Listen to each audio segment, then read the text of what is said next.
राधे राधे मेरे प्यारे मित्रों, मैं मिंटू कुमार राइज अगेन में हमेशा ही आप लोग का स्वागत करता हूं। जैसा कि आप सभी जानते हैं, आज 15 अगस्त है और आज से ठीक 80 साल पहले हम लोग अंग्रेजों के गुलाम थे। और उस आज 80वां जो 80th आपको बोल सकते हैं स्वतंत्रता दिवस है, इंडिपेंडेंस डे है। क्या आप जानते हैं कि हमारे तिरंगे में 4 रंग हैं, तो उसे तिरंगा ही क्यों कहा जाता है? और हम लोग जनगण गाते समय अपने आप को उनके सम्मान में खड़े क्यों होते हैं? वंदे मातरम भी तो हमारा राष्ट्रीय गीत है, उसमें कोई रूल रेगुलेशन क्यों नहीं है? और इन सारी बातों का जवाब हमारे इस वीडियो में मिलेगा आपको। तो चलिए बिना समय गवाए हम शुरू करते हैं अपने भारत के बारे में बात करना। आप मेरे हाथ में ग्लोब देख रहे होंगे। इस दुनिया में अगर सबसे प्यारा है तो वो है हमारा भारत, यानी कि इंडिया। और इस इंडिया का राष्ट्रीय ध्वज ये हमारे पास तिरंगा है। इसे तिरंगा कहना गलत है, क्योंकि ये कोई तिरंगा नहीं, इसमें कोई कलर नहीं, इसमें हर एक कलर किसी न किसी की बात को किसी न किसी तर्क पर दिया गया है। तो ये हमारा राष्ट्रीय ध्वज है। तो आज हम बात करेंगे इसमें 3 ही कलर क्यों है, हर एक कलर का मतलब क्या है। तो चलिए शुरू करते हैं। ये जो आप देख रहे हैं भगवा कलर, जिसे इंग्लिश में सैफरॉन भी कहते हैं, इसका यह मतलब होता है कि व्यक्ति के अंदर साहस होना चाहिए, ताकत होनी चाहिए और वह देश को के लिए निस्वार्थ सेवा करे। इसका सबसे बड़ा एग्जाम्पल हमारी इंडियन आर्मी है, डिफेंस है, भारतीय सेना है। क्यों? क्योंकि वो अपने घर परिवार को छोड़कर बॉर्डर पर एक हिम्मत के साथ, ताकत के साथ इस देश की रक्षा करती है। इसीलिए तो इस सैफरॉन को ऊपर रखा गया है, क्योंकि ये दिखाता ही यही है कि हमारे देश की सेवा निस्वार्थ मन से किया जाए, और यह साहस को भी दिखाता है। और दूसरे पर ये सफेद कलर रखा गया है। इसका तर्क यह कहा गया है कि हमारा देश शांति के साथ साथ आगे बढ़े, बिना किसी से युद्ध किए। आज तक भारत का इतिहास आप देख लीजिए, भारत ने किसी पर भी आक्रमण नहीं किया।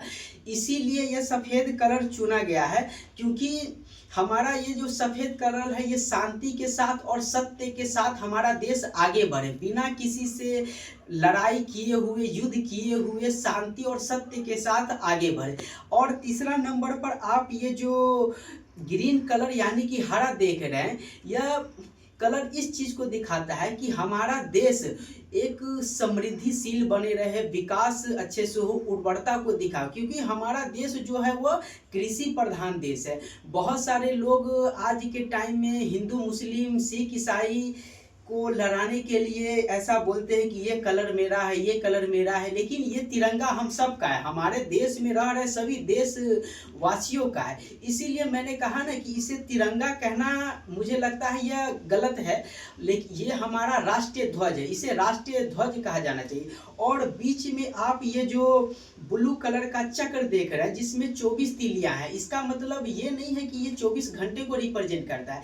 इसका मतलब ये है कि यह इस देश में रह रहे जितने भी नागरिक हैं वो ईमानदारी से काम करे, वो उस ढंग से काम करे जैसे घड़ी की सुई 24 घंटे चलती रहती है, निरंतर चलती रहती है, रुकती नहीं है। उसी प्रकार इस देश में रह रहे लोग हमेशा लगातार इस देश को विकास में निरंतर काम करते रहे, जिससे इस देश का विकास हो। और यही हरा कलर उस चीज़ को दिखाता है। और अब हम बात करेंगे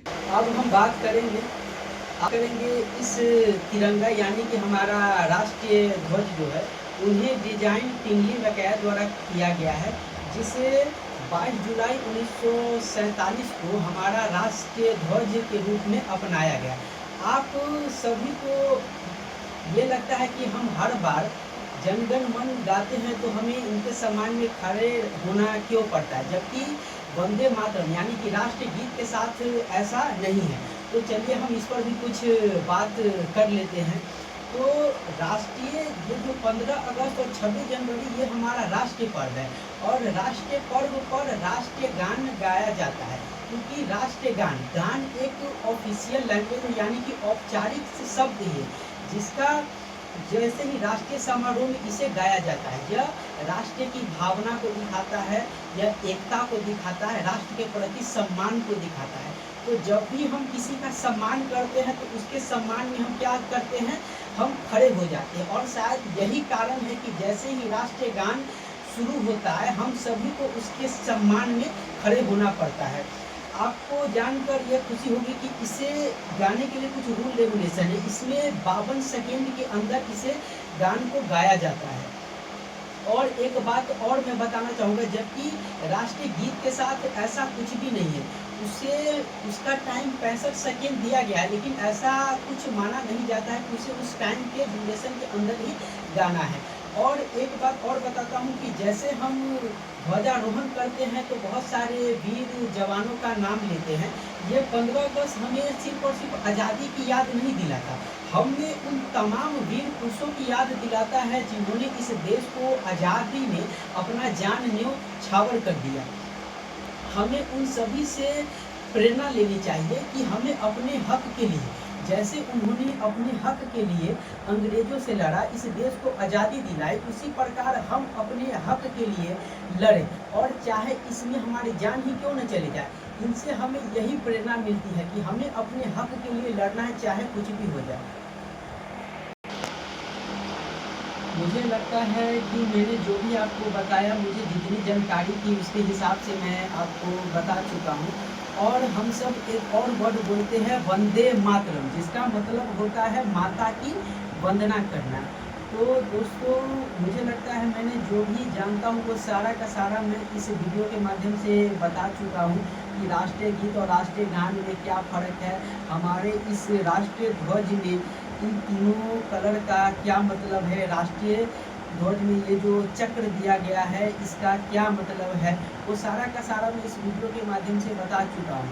तो बने रहिए मिंटू कुमार के साथ, राइज अगेन के साथ जुड़े रहिए। मिलते हैं नेक्स्ट वीडियो में नेक्स्ट टॉपिक के साथ। तब तक के लिए आप सभी का वॉचिंग के लिए धन्यवाद। आप सभी को स्वतंत्रता दिवस की हार्दिक हार्दिक शुभकामनाएं। धन्यवाद।